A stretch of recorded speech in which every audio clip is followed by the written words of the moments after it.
Welcome back, guys, to Trails into Reverie, where last episode we unsealed the White Sealing Stone Plus to reveal two stories. The first being another Hot Springs paradise, where we join the Schwartzes on a holiday in Calvard as Rean attempted to search for his master late at night, coming into contact with the Black God One Blade. We now view the second tale. An unconventional student indeed. Who is it? April year 1208 of the Septian calendar. Aramis Academy is a famous educational institution in the Calvardian capital of Edith. The name derives from an artist central to Calvard's democratic revolution 100 years ago. This was also reflected in its goal of nurturing new talent and helping to forge a brighter future for a new republic. The Academy placed great value on traditional education, of course, but it has also encouraged the perspectives of new cultures and values, attracting many an independent mind from across Lemuria. It was a storied place of learning that reflected the Republic's views as a whole. This story, for its part, begins not long after the Springtime Festival held yearly to welcome the new student body. Because we can't escape schools.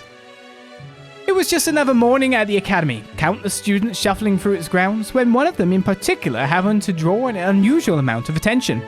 The young lady had long, soft, violet hair crowned with a black ribbon.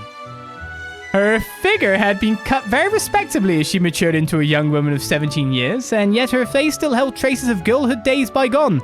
The beauty she was, she never failed to turn inquisitive heads as she strode along.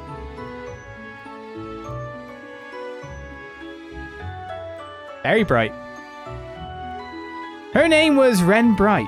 She was a second-year student from Genis Royal Academy in Labelle, now studying at Aramis as part of an exchange program.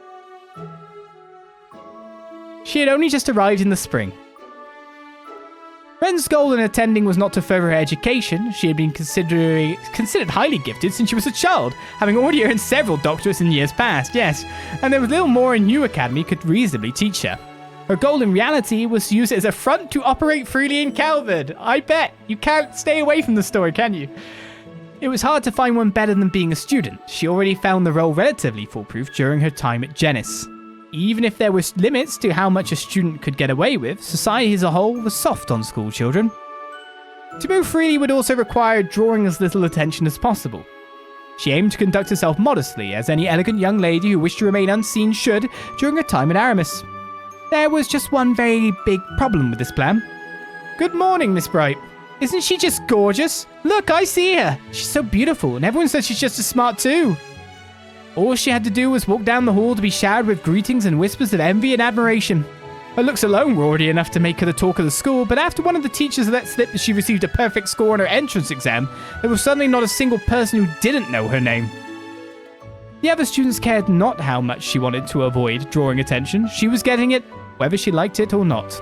Naturally, not everyone was pleased with the booming popularity this new transfer student had attained in less than a month. While most were busy fawning over Ren's arrival that morning, another group watched the charade unfold from the shadows, echoing audible tuts of displeasure.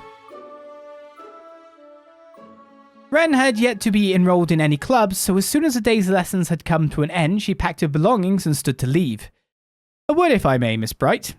It was a fellow classmate surrounded by a small faction of students clearly loyal to their King Bee. King Bee? Certainly. Though instinct told her this was not going to be a conversation she wanted to have, she made an effort to pretend otherwise. She would not be provoked into behaving as anything but a mature, modest young lady. I've been wanting to get to know you better for some time now, you see, so I was wondering if you might join me for dinner this evening. The boy, Ronald Griffith, presently presented a gentlemanly smile. Ren was very much used to being asked out like this, and never once did she accept. She always made up some excuse to turn them down. Today would be no different. I'm ever so sorry, but I'm afraid I have something urgent to take care of after school today. Some other time, perhaps. This was usually enough to get them to give up, but Ronald was a persistent one. Well, that won't do. I have something very important to discuss with you, and I've already booked us a table at a very fine restaurant, so we could discuss in detail. Is there really no way your business can wait? There was something ominous about his smile. Ren couldn't help but be curious what he was thinking. I'm afraid it can't. I'm so sorry after you've gone out of your way to prepare ahead of time. Still, I could spare a little time now, so I'd be happy to talk here if that's alright. So not tonight then. A pity. Ronald's tone read one less of genuine sadness and more irritation that things were not going according to plan. Well aware that he let slip his true feelings on the matter, he quickly composed himself and smiled. Now was better than never, I suppose. This does concern everyone in the room, so perhaps it's all for the better said here. To this, Renne glanced around the room, noticing that only she, Ronald, and his lackeys were all who remained. Most were likely on their way home, or in their respective clubs, while some would have ordinarily been in the classroom at this hour. She was certain none wanted anything to do with Ronald and his group. He took a step toward her, then began to speak. I'm well aware, Miss Bright, that you have come all the way from distant Labelle to be here. It's not unusual for students to transfer from afar for family reasons, but I hear in your case you came to Calvard just to learn in these hallowed halls. I cannot help but deeply admire your spirit and thirst for knowledge. Pure theatrics, this one. At the same time, I worry about you. Brilliant you may be, but living alone in a far-off land must be a terrible, lonely, and challenging affair. We all need someone to depend on in our lives, and that would be especially so in your situation. So if you don't mind me saying so, Miss Bright, I believe you're in need of someone to look after you, to protect you. At last he shut up, giving Renne a chance to respond. She scrutinized him closely. In short, you'd like for me to join your circle of friends, correct? Ronald's smarmy smile broadened. His father was a senator in the Republic's parliament, meaning he held a significant amount of political power. His son used this to his full advantage. Ever since joining the academy, Ronald had used his father's name to form a faction of sorts among the students, possibly building his reputation until he was the leading candidate for student council president in the election stage in half a month's time. His goal, Renne assumed, was to bring the hottest talk of the academy into his faction to further secure his chances of victory. I think you'll find that joining us would help you feel much more secure and at home here. Perhaps you don't yet appreciate just how much of a difference having someone like me backing you would make on the life of an exchange student. True, she mused inwardly. Being in a group of high social standing would make it easier for her to gather information. If she could leverage his father's connections to build more of her own, that would pay itself in dividends in the days to come. The pompous boy had no way of knowing the actual circumstances that brought her to Aramis, but his proposal was in fact very beneficial to her. She returned his smile with a modest one of her own as she answered, You're kind to think so much of me, but I'm afraid I'll have to decline. Clear, unambiguous rejection. Ronald's lips were still curled into a smile, but he could not hide the twitch in his brow, nor could his lackeys hide their shock. They had, by all accounts, expected her to answer the opposite.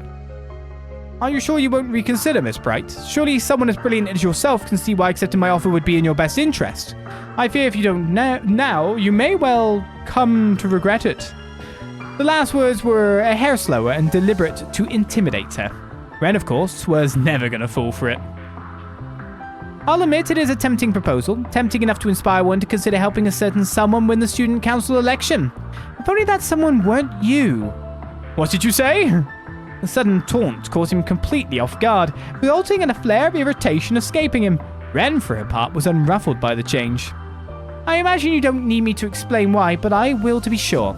I've been very aware that the threatening glares I always attract on the way to school every morning have been coming from all of you. They've been a constant in my life ever since just before the festival. All were flabbergasted by the statement, their silence confirming what she said to be true. She continued. Now, you have every right to regard me with caution. I'm well aware of how much I stand out despite my best efforts. Taking potential threats under your own wing is a strategically sound move too.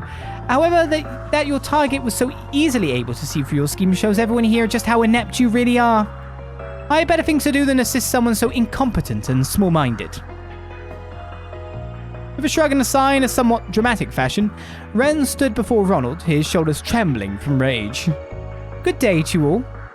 Renne gave a courteous nod of acknowledgement before leaving the room, paying no mind to the wide eyes and open slack jaws she left behind.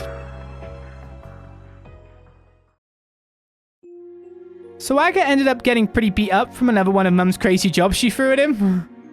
We did get some good data out of it, but ouch. Your Mum is always so funny.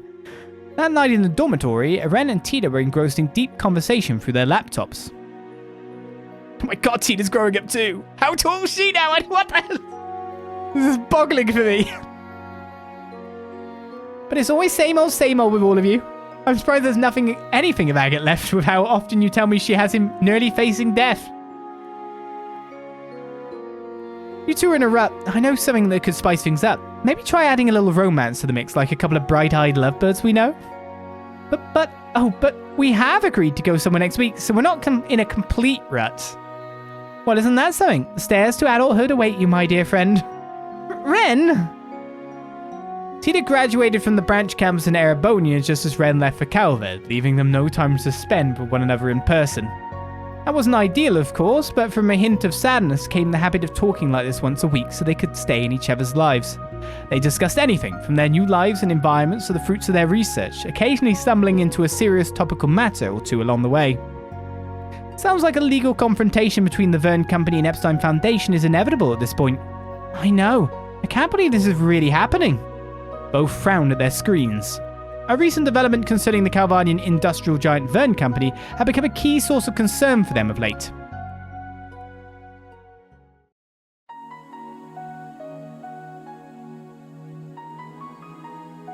It's a cool picture.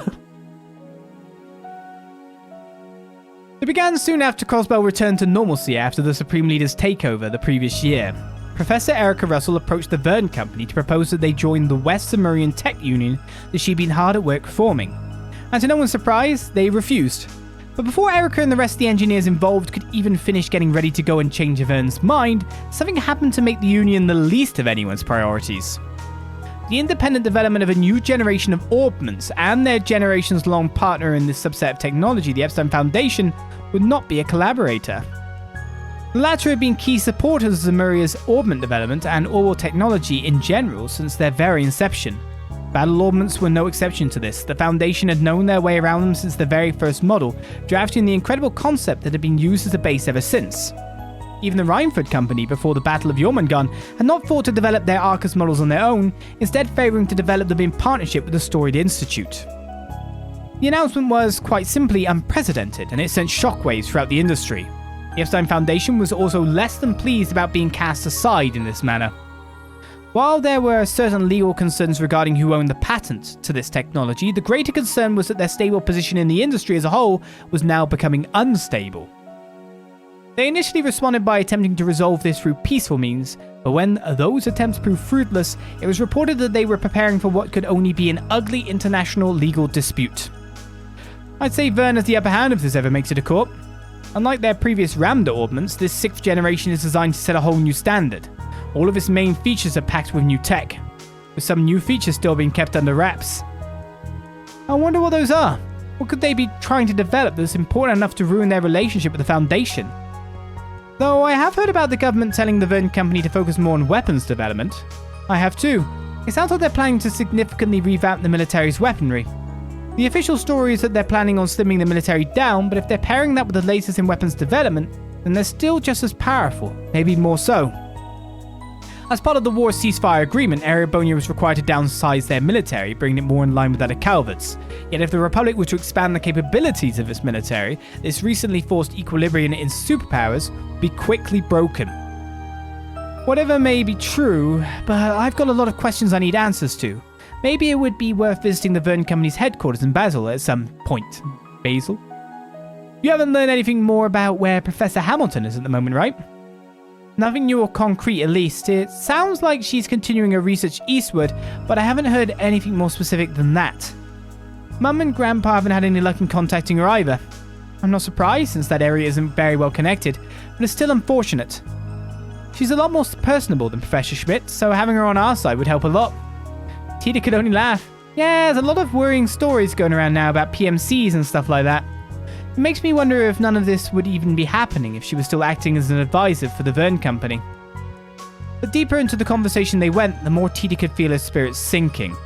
The political climate in Western Zamuria was unusually stable at the moment, with its nation basking in prosperity. But she could not shake off the feeling that this peace was built over rotting wood, and that it could all come crashing down with but the slightest provocation.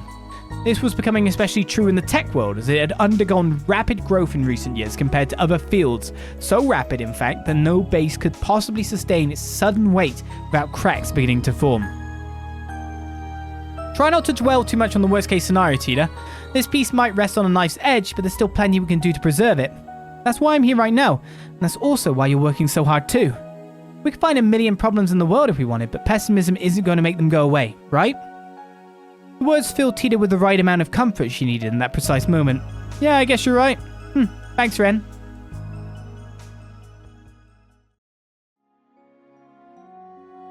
They continued on, losing track of time as they talked well into the night. Before they knew it, the clock had struck 12. Well, it's getting really late, so I should probably be going. I'll talk to you soon, okay? Alright, good night, Tina. Night. Oh! Tina suddenly remembers something. The exclamation stopped Ren just as she was about to end the call. Estelle and Joshua told me to ask if you're doing okay in school. Those two always worry too much. You'd think I wasn't talking to them too. She couldn't help but remember her interaction with Ronald after class, but Ren quickly drove the thought from her mind. It wasn't worth dredging up. Tell them they can rest easy. Everything is fine. Good. They wanted me to let them know if you were being bullied so they could fly over and help. Ren could only sigh. Honestly, do they think I can't keep myself safe from a few schoolyard bullies? Actually, they said they were more worried about what you do to them than what they do to you. Too true. At her friend's silence, Tina couldn't help but burst out laughing. I worry about you too, obviously, but they're probably right. How awful of you. Even if that were to happen to me, I wouldn't do half of what you're imagining. Not anymore, anyway. See, it's saying that kind of thing that makes people worry. I'm a lady now. I need the magnanimity to forgive the transgressions of others. I'm also trying to do what I can to avoid standing out too much at school. Magnanimity? You could try, but I think that's always been a lost cause. Anyway, now I'm really going to go before I remember anything else. Say hi to Zin for me if you run into him. I'm planning to go and see him when everything comes down here, so we'll do. I've been meaning to go and see someone else I've been indebted to in the past too. By the time the two of them had finished talking and ended the call, one day had given way to the next. Zin. The morning dawned yet another day of school. However, just as she left her classroom in the main building at the start of lunch and went to descend the staircase, she felt someone suddenly draw near from behind her. Reflexively, she dodged out of the way. Female student then entered her field of vision. She had lost her balance, her expression a mix of fear and surprise. She passed through the spot Ren had been moments before, but her momentum showed no sign of fading. If someone didn't stop her, she was going to start tumbling down the stairs. Ren was quick to grab her and pull her close. She supported the girl's weight with one arm, with all the grace of someone taking part in a ballroom dance, saving her from falling. Several students happened to witness the event unfold and could not help but elicit gasps of admiration. Noticing that the girl's eyes were still unfocused, Ren gently addressed her. Are you alright? You aren't hurt, are you? Finally realizing the situation she was in, the girl, whose face had become quite red, quickly straightened her posture in a fluster. Yes, I'm okay. You're Renne Bright from the next class over, aren't you? Thank you so much for helping me. You're very welcome. But I would have to caution you from losing your composure like that, right next to a staircase. Do you have some really urgent business to take care of? The girl first frowned in response, then paused to think, then answered. Nothing I can think of. It's weird, but even though it was probably my imagination, it felt like someone had pushed me from behind. Obviously, no one here would do that, so I must have just bumped into someone by accident. She thanked her rescuer again before disappearing into the distance. The situation she had deemed her imagination, however, lingered in Ren's mind. At least female students doing well. If I hadn't sensed something was amiss, both of us would have fallen down the stairs. We could have been badly hurt. Was it really just a coincidence, or was it a deliberate action by someone who wants to hurt me? If it was the latter, she didn't have anything to support this theory, but with it came a familiar sensation. The feeling of malicious stares focusing on her from the shadows. It took surprisingly little time for her suspicions to gain evidence. After finishing gym class the next day, Ren made for the classroom and began preparing for her next lesson. As she did, she immediately noticed something was amiss. All of her textbooks had been glued shut with an excessive amount of adhesive. Try as she did to open them, it was a lost cause to get to even a single page. It was an obvious attempt to harass her. The culprits behind the act were equally obvious. Not far from where Ren was sitting, Ronald Griffith and his lackeys, whom she so memorably turned away 2 days prior, were snickering to themselves. Their eyes mockingly focused on Ren all the while. They're not even interested in hiding what they're like anymore. I'm sure at this point they want me to know who did it to intimidate me. This latest development also confirmed in her mind that they were responsible for trying to push her down the stairs the day before. A pitiful sight they were. Because she refused to join their group, her existence was, in their eyes, now nothing more than a hindrance to Ronald's campaign for student council president. They would stop at nothing to either break her spirit and force her to join, or shame her into lowering her popularity among the student body. It didn't matter that Ren had no interest in taking part in the election.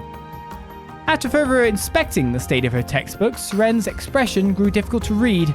I think I can make them usable again, but not in what little time I have left before class. The bell soon chimed to signal the start of a lesson. Ren left her textbooks out on top of her desk, making no effort to open them throughout. Her instructor was, of course, less than pleased about this perceived slight against them, picking her to answer a question as an attempt to chide her poor behavior. Miss Bright, please read the next paragraph aloud for us. Ronald and his friends let out a series of pleased giggles at this, their minds delighting at the thought of a flustered Ren being told off and humiliated in front of the entire class. But what transpired in reality played out very different from their fantasies. Without missing a beat, Ren did exactly as she was told, reciting the selected paragraph she had been asked to read word for word, and all while her textbook remained closed. Did you memorize the entire book? Even the instructor could not hide their surprise. But of course, as a student of Aramis Academy, I would never dare to compromise in preparing for my lessons. Ren responded with such grace that she, of course, drew in more sighs and coos of admiration, both for instructor and peers alike. It was only Ronald and his posse who groaned with sullen expressions. The next incident came on Ren's way to school the next morning. She entered the school gates with a horde of other students and was just about to step into the building when she noticed a foul smell coming from above her. She looked upward, noticing a portion of the fencing surrounding the building's rooftop was falling directly above her. Other students noticed at the same time, letting out screams of horror and worries they could do nothing about. I could get out of the way easily if I wanted, but the fencing was over 2 arc in length. She could escape unharmed, but the other students around her would likely not. That was a risk she was unwilling to take. Grasping the battle ornament hidden in her bag, she cried out, "Airstrike!"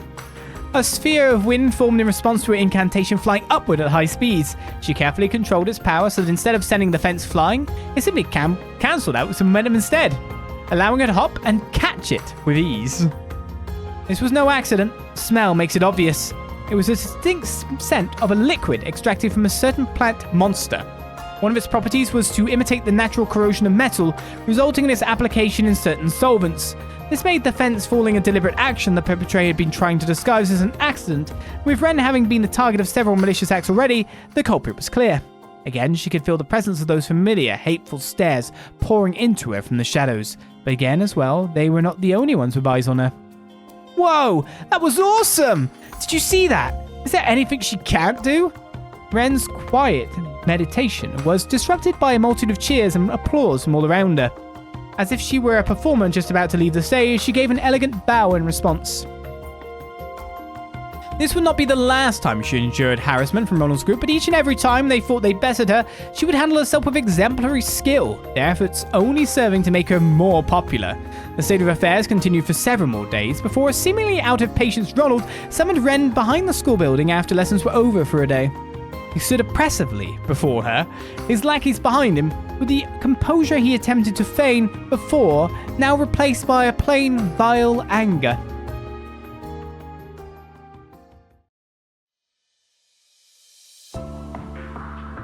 Time to introduce him to the merry-go-round. Let me give it to you straight, Renne Bright. You are an eyesore. Even that gentlemanly air he impersonated before was gone. Really? Well, that's not a very polite thing to say to a classmate. Don't try to act cute and innocent. I put too much damn time and mirroring to building my position up at this academy. But who's always the center of attention instead? It's you. It's always you. It's like you're deliberately trying to sabotage my chances of success. That's the last thing I can afford right now. The more livid Ronald became, the more unruffled Ren was in turn. You're only sabotaging yourself by setting me up to succeed over and over again. You are aware of that, aren't you? Had she not been... Oh, that was her. Had she not been forced to defend herself against him over and over again, she would not have received nearly as much attention. This being pointed out caused Ronald to return an audible of frustration. Who cares about how it happens? The point is, this has gone on long enough. So, I'm going to have to ask you to step off the stage for a while. What do you mean? Ronald seemed to present some of his initial cool from when they first talked as he answered. Oh, I mean something very simple. You just won't come to school until the election is over. And if I refuse? To this he raised a hand and in response his lackeys stepped forward to surround her. The boys were unusually well built for their age, showing off their hulking forms in hopes of intimidating her. Oh, like me, yeah? Probably. That weak. Refusing is not an option, I'm afraid. If you aren't going to oblige me willingly, we will just have to make it so you can't come to school for a while. His lackeys cracked their knuckles dramatically to clarify their leader's intent. Well, that's no good. I think we both know that would constitute a grave violation of the school rules. Something about her inflection caused him to mistake her commentary as showing a hint of fear, further fueling their desire to dominate the situation. No one's watching a place like this, and even if someone did happen to see my father is a politician, he can make it go away. They don't willingly choose to ignore what they saw in defense of my position, that is. Everyone at this academy seems to already know their place, you see. Everyone except you. His smile then was so unpleasant that a sigh escaped Renne. Oh, I think you're the one who doesn't know your place. I don't want to be rough with him after what Tita said, but he needs to be taught a good, hard lesson. Ronald continued on, oblivious to what was running through his apparent victim's mind. Now do as I say! His lackeys drew closer, readying to seize her. I'll keep it mild, but I still want this to hurt for them, just enough to set them on the right track. I don't think Estelle or Joshua would object to that. But just as she was about to act... Stop this at once! A girl's shout could be heard from the direction of the school building. She was of course not shouting at Renne. And who are you? Ronald was visibly irritated. Though the girl appeared to be visibly nervous, she continued to stand her ground. I didn't mean to listen in, but I couldn't help but overhear what was happening here. You can't go through with this. What you're doing is wrong. The girl stepped forward till she was directly in front of Renne to protect her from the schoolyard bullies. As she did so, the light revealed sleek, dazzling blonde hair that shimmered much like the sunshine above. Renne recognized her to be a first-year student who lived in the dormitory next to her own. They weren't close to one another, and most they only exchanged polite greetings with one another as they passed each other in the hall. She always seemed like a quiet, polite young woman with a good upbringing. However, not the type whose eyes would glow with resolve as she put her well-being on the line for someone else's. Renne was surprised by this, as was Ronald. Though he was less than impressed, he never fathomed that another student would dare to resist him. One thing he did sense was that a resistance was little more than a brave front. With excitement at the thought of stripping that front bare, he grew a sadistic smile and addressed her. Is it now? Well, how fortunate for me that I have you to show me the error of my ways. Renne can wait. You're a first year, I assume. I'm going to need to give you a lesson, just how right and wrong works in our society. Upon his signal, his lackey shifted to surround their new target over Renne. She began to tremble as danger closed in on her, but still, she did not move. Don't you dare! This time it was Renne who spoke up. I'll give you what you want, so don't you dare touch her. But you sure about that? She wasn't planning on that response, but Ronald was more than happy to have his win in any form. I'll stay away from school for a while. That's what you want, right? But then you... The experience of studying abroad has been rather tiring for me, so maybe I do need some rest. Renne's voice was gentle, an attempt to assuage the kind girl's concerns. Ronald, meanwhile, made no attempt to hide the joy he felt at victory, laughing heartily with all the glee of a spoiled child. Good. Now everyone knows their place here. I see no reason to harm either of you now that I've got what I want. Consider yourselves lucky now that I've decided to let you go. Ronald turned away and made to leave, his lackeys following suit. Good day to you then. When we next meet, this school will be all mine. And then he was gone. With only the girls left behind the school building, the younger of the two looked up at her senior, concern welling in her expression. I really am alright. You're very kind to worry. Renne's smile was one of genuine kindness. From then on, Renne did indeed stop coming to school, citing illness as the official reason behind her absence. The students then gathered in the Academy's auditorium several days later for the long-awaited Student Council election. Aramis Academy as a whole placed great importance on the autonomy of its students, and as such the Student Council exercised an unusual amount of power. It also weighed upon them a massive amount of responsibility, such as being the sole planner for the Academy's festival, a symbol and celebration of spring in the capital. This, however, also led to the position being a major status symbol even long after graduation. All of this was why a large number of students put their names forward to become the Student Council president every year. Yet this year, a great majority of the most promising candidates dropped out under mysterious circumstances, leaving only Ronald and others associated with him on the ballot. I couldn't exactly boast about winning by default. Ronald and his supporters sat in the rest area, chuckling among themselves at the whole affair. Perhaps his name wasn't the only one on the ballot, but none of the others had done any certifiable campaigning, meaning his election was positively assured. Eventually, the time came for him to give his speech. It was a compelling one. He played the part of a respectable young gentleman as he delivered it, speaking with that same silver tongue he inherited well from his father. There were some moments where he failed to hide his arrogance, but as no one else had prepared a speech to give, this was not the blow to his campaign it otherwise would have been. Now, if you could turn your eyes to the screen he spoke of was at the back of the auditorium. This was a rather notable feature to have in a school building, to have anywhere. It was installed several years prior for use in lectures and to display recreational films. Other nations had yet to indulge in such luxury, showing just how far ahead Calvard was in its technology. Up until then, students had used it to display photographs during their speeches, but Ronald intended to take it another step further. He wanted to share a promotional video, not a simple makeshift self-produced one that might ordinarily be presented by an amateur, but rather a professional work he paid a considerable amount of mirror for. Its quality was genuinely impressive. His victory was written in stone, but this he knew would cement it that much more. Convinced this would serve as the perfect beginning to his ascension to the top of the social hierarchy, he started the video. The musical number it played was rousing, fitting. What followed then was Ronald appearing on screen. So, how much mirror do you want for supporting me? I can make it worth your while. What? The video playing before them was not the one intended. Rather than an inspiration show of what he could bring to the student body, it was a recording of him buying off one of his opponents just days before. As hushed whispers of confusion spread through the auditorium, the next clip played. We know what's good for you. You'll withdraw your candidacy right now, or the only thing you'll be president of is a hospital bed. Next was an equally unexpected scene of Ronald intimidating another candidate into withdrawing from the race. As it continued, Ronald realized what was going on. Someone out there had replaced this carefully prepared video with another. The initially hesitant whispers exploded into loud enough murmurs that he had to raise his voice over them in his attempt to quell the situation. This is all a forgery. Someone is attempting to frame me. But just at that moment, as if waiting for his cries of denial, a girl's voice resounded from the auditorium's entrance. I'm afraid it is all entirely genuine. Her voice rang out with wonderful clarity, charming all who heard it. She ran her hand through her violet hair and flipped it back as she talked and walked slowly toward the stage.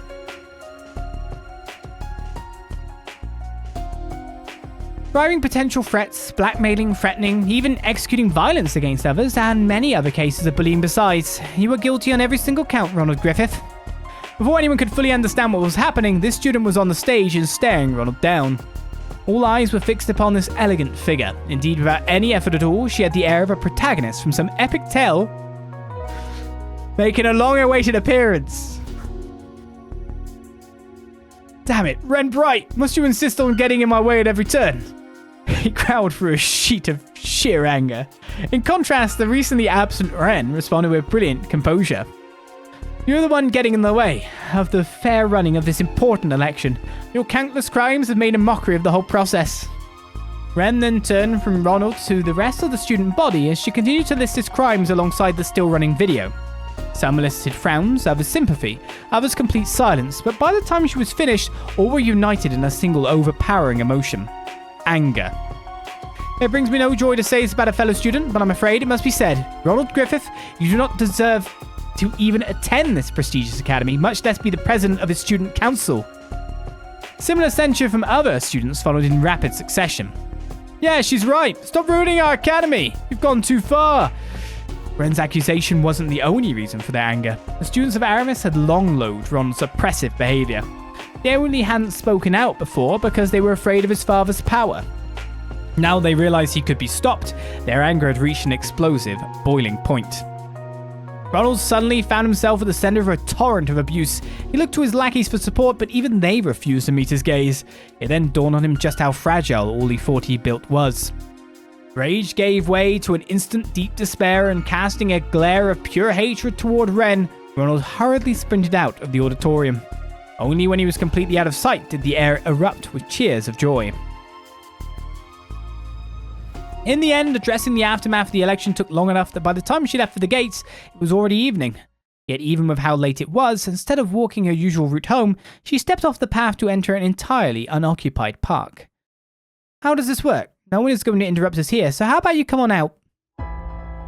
In response to her words, Ronald emerged before her for the first time since he ran away earlier in the day, and with 10 or so companions in tow. These men weren't his usual lackeys, but instead vicious figures with dark expressions and gaudy clothing. They were clearly not students of the academy. More than likely, they belonged to some local gang. You don't keep very good company outside of school now, do you? With how they're dressed up, I assume you must be off to a party or something? I'm gonna wipe that smug smirk right off that face for good, Renne Bright. My dazzling future in politics was guaranteed, but now you've got to ruin everything. What am I supposed to say to my father now? That's your problem, not mine. Or are you so small a man that you can't own up to the consequences of your own mistakes? Not a second passed between his outburst and the manner in which she snapped back, causing his temper to grow twice as vile.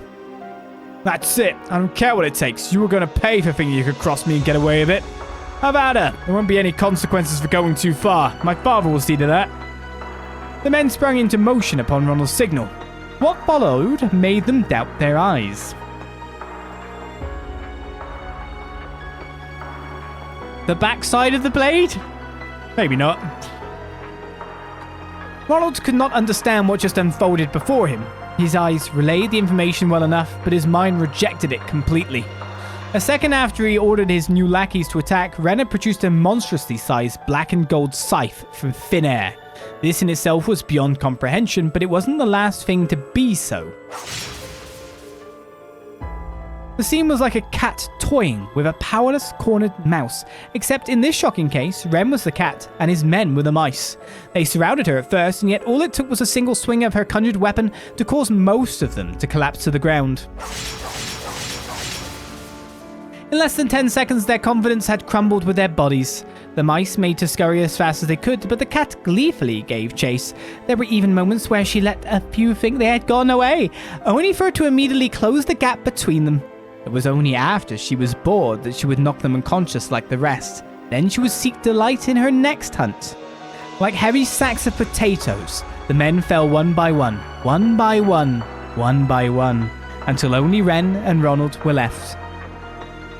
This can't be happening. The young man was still struggling to come to terms with what he had just witnessed as Ren stretched her limbs like a bored child, still gearing up to play. Amateurs, every last one of them. I thought I could at least have a little fun. Oh, but don't you worry, I didn't actually slaughter them. She turned her gaze from the spectacle of her own creation to Ronald. Would you be open to giving me a little more entertainment, perhaps, Ronald? Ronald twitched in fear at the mention of his name. In this moment, she was now nothing more than a beast in human skin. Stay away from me! My father's in Parliament, you know! Try anything on me and you'll regret it! Her response was an expression of pure pity before tossing what appeared to be a magazine at his feet. It's one of today's tabloids. You might find its contents relevant. Oh my gosh, she went next level. What? At first he was baffled by the shift, but the second he peeked at the cover, his face went pale. Representative Griffith suspected of bribery and connections to organized crime. Read the headline in giant punchy lettering. There's a whole special feature on Your Dearest Daddy, complete with evidence. It mentions that the CID is going to be conducting an investigation as well, so this may be the last day you can say he's in Parliament. My condolences. No. So visceral was his shock at the news that the simple word was all he could muster. Even then, Ren wasn't finished.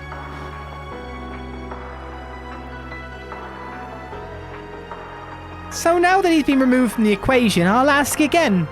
Would you be open to giving me a little more entertainment? She edged closer and closer, scythe in hand, and a sadistic smile lacing her lips. Ronald tried to retreat in fear before tripping over a rock and falling hopelessly on his backside. All he could do was watch her as though she were the Grim Reaper, tears and snot streaming down his face. Be a doll and play with me, then you'll understand why they used to call me the Angel of Slaughter. She raised her scythe above her head and ready to swing it downward before realizing what she said. Oops, a grown woman wouldn't play with dolls, though, would she? And here I thought I could better control my childish glee. She covered her mouth with her free hand, blushing with feminine modesty at her slip-up. None of this was behavior befitting the proper lady she wanted to reflect. After composing herself, she turned her attention back to her prey, only to see he was already unconscious. Finished? As she left the park, a calm young man called out to her. I certainly am. Ren met eyes with a brown-skinned young man leaning covertly against one of the trees. It was safe to assume he had witnessed the entire affair unfold.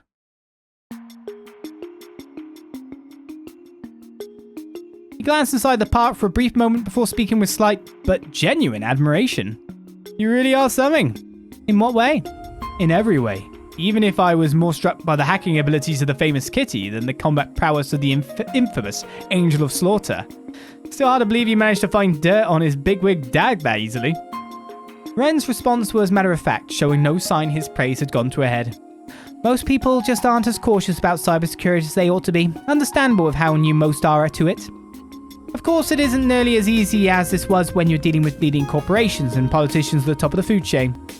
You made it sound like you've tried before. Maybe I have. Ren's smile was both cryptic and darling. I'd be more impressed with you. You were quick to write a piece that scathing while also finding me exactly the proof I needed. I'm glad Grace introduced us. Just doing my job. The man's name was Dingo, and he was a professional reporter for a tabloid. He was extremely capable at his job, very well connected, and held a reputation for never shying away from danger. After being introduced to one another by Grace Lynn, he and Ren made a deal with one another just a few days prior. The terms were simple. Dingo would provide Ren with proof of Ronald's misdemeanors, and Ren would use her hacking abilities to provide evidence of his father's crimes. Both were now reaping the rewards of the other's success. I'll admit that I did get some help from a friend. He was none too pleased about being asked to look into a scummy politician's equally scummy son, but he pulled through. Oh, you just have all kinds of connections, don't you? She did sense someone other than Dingo was acting on her behalf while she was off school, but she wasn't sure who that someone was. This curious sensation regarding their identity remained as she continued the conversation. You know, I'm surprised you didn't meet with any resistance in running that story. That just goes to show how big a fan the government was of Griffith. They left him alone because he didn't actively oppose the current president's party, but from the CID's perspective, this chance to take him down was about as good as it was going to get. That does sound like something Miss Taito Master over there would do. I can't say I like the feeling of being used by her, but oh well. Dingo then made a curious observation. I have to wonder why you went to such lengths to get rid of a small fry like him. It really bother you that much? Ren glanced briefly at Ronald, still collapsed on the ground of the park, before shrugging her shoulders dismissively. Not in the least. I didn't intend for this to go as far as it did either. I only wanted to teach him enough of a lesson so he'd leave me alone, but... It was then that the younger student who tried to save her came to mind. I think the students deserve a much better student council president than him. She then let out a titter that was most refined. Oh. As Ren expected, the allegations led Ronald's father to resign from Parliament while he resigned from Aramis Academy. The group of students who exerted power over the student body with his backing vanished overnight as a result, bidding peace to return to the grounds for the first time in too long. One thing, however, came about from this that Ren had not expected in the least. Here are all the documents relating to next month's budget. The Student Council's new president accepted the documents from the blonde-haired first year in charge of general affairs, perusing them straight away. After Ronald dashed from the auditorium on the day of the election, most of those in his group who put down their name dropped out in a timely fashion. Voting still took place even then, but once all was said and done, nearly 70% of the votes cast were disqualified. This was because they were all in favour of someone who never had put her name on the ballot, Renne Bright.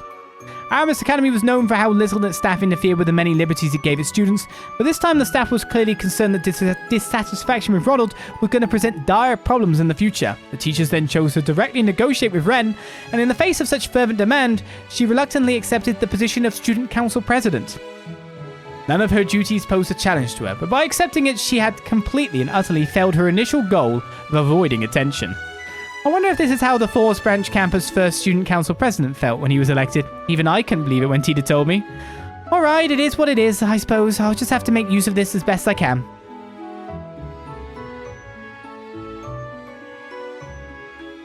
Sunlight beamed into the student council room. The blonde-haired girl and two of her friends struggled with the new workload they were adjusting to.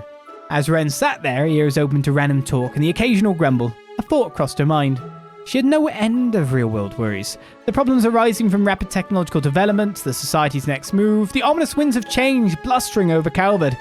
But despite all of those, she wanted to enjoy her simple time here while she could. We'll say we get this work done so we can celebrate with a tea party, The arrival of spring was now a distant memory, even if summer had yet to come. There was nothing particularly spectacular about this time. It was just another ordinary, beautiful, bright afternoon. Very Renne Bright one. Our protagonist of Trells continues to protag about the place. And there's more. Oh no. So, yes, I mean, we've been introduced to the new news hound of the region. Of course, we know other people that were there anyway, but their presence is always confirmed. We know that Ren's having a great time, so Ren's definitely showing up in the future. Why would Ren have to be in Calvard? Oh, here we go again. More Ren in the story. And I'm not saying that's a bad thing. I'm just saying that it's coincidentally the most important character, like the one who keeps showing up and having new story threads, more story threads for very specifically her. Keeps showing up still. She's there. It's set up for even more. Helps that everyone loves her. I mean, backstory to now, growing up. Who wouldn't? She's been through so much. And she's the cool badass. Until she becomes a proper protagonist, right? In the last arc. Don't place your bets there, exactly.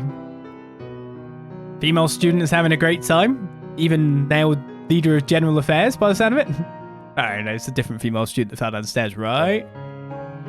But yes, Ren is there. Ren is doing Ren things. Ren does not miss a beat, but she's trying to be a proper lady. But sometimes you just need a big scythe and a little bit of intimidation to get the job done, right? Just a little bit. Just a little bit. Anyway, shall we go? Shall we go forward, sword in hand? Makes you wonder how many more stories are there going to be. Let me take a quick drink.